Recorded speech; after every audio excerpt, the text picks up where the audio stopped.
Welcome back to another episode of the Casey Campbell Podcast. Casey Campbell with you. Of course, we are pleased to be joined by Nick Sanchez, the driver of the number 2 Chevrolet for Rev Racing. How's it going?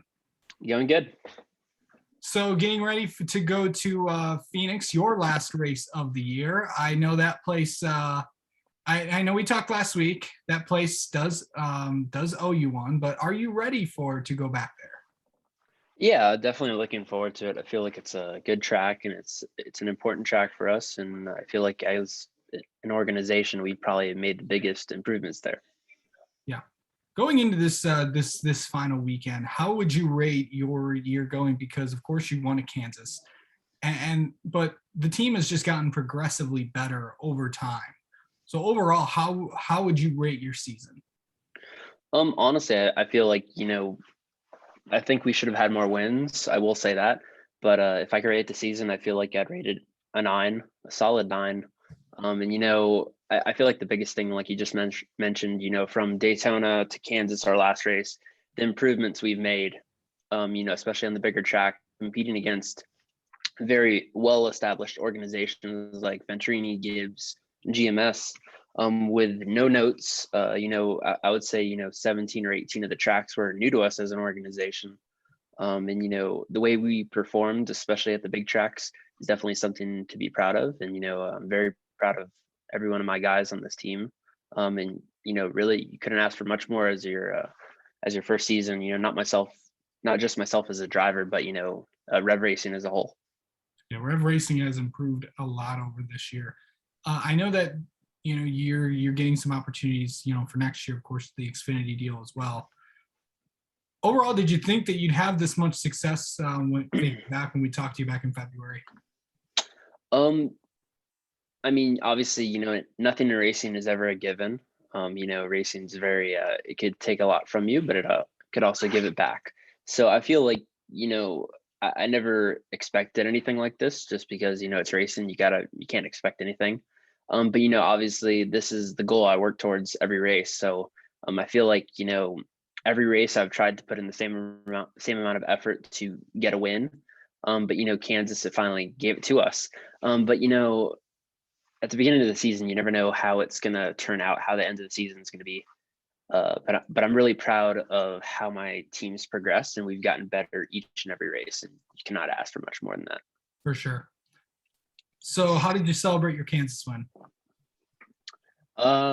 Went home, had breakfast with my grandparents the next day and worked out. Nice. Obviously I'm not really big on celebrating or anything, just head down, focus on next year and focus on the final race of the year. Right. So going into this race at Phoenix, there's going to be a lot of cars there, 36 of them. You're going to have to get by a lot of cars, but there's also a championship on the line there. 7 guys running for that, and that's its own deal. But how are you going to navigate yourself through traffic and deal with all of the circumstance? Because there's going to be a lot of cars out there.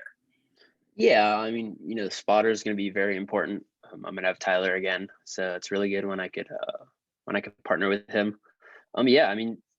Just got to be smart. Like I said, just like last Phoenix, a lot of it is out of your hands. You can't control the car in front of you or the car you're passing. I could just do everything in my power to make sure I don't put myself in any way, shape, or form in a position to get demolished. But yeah, I feel like, the main competition is going to be tie, like it is every race. So, when you have a direct competitor that goes into a race like that, I feel like, it just narrows down. I feel like I'm only fighting one car. I know he's the one to beat each and every week, and that doesn't change. Yep. And of course, the Tyler he's referring to is Tyler Green, of course, the spotter for Kurt Busch, and will also be Harrison Burton's spotter for next season of the Cup Series. So, going in there, I know that, getting ready for this race, this is your last planned race for the year in all forms of racing, if I'm not mistaken, right? Correct. So I know that the off season, I know you got to be doing stuff. I know you have your mortgage broker's license. So I'm pretty sure you're going to take full advantage of that. But what else are you going to be planning on doing this off season to get ready for Daytona when we see you down in February? Yeah, just, the business side of it, lining up everything for my Xfinity series, I guess, season you could call it next year. And just the usual. I'll probably go to the Keys for a week or two. Spend some time there and just stay focused. And the off season. I would say I'm more rigorous in my training and all that type of stuff. I'm looking forward to next year. So full steam ahead. So yeah, and also last thing, what's the biggest key to get it done at Phoenix, you think?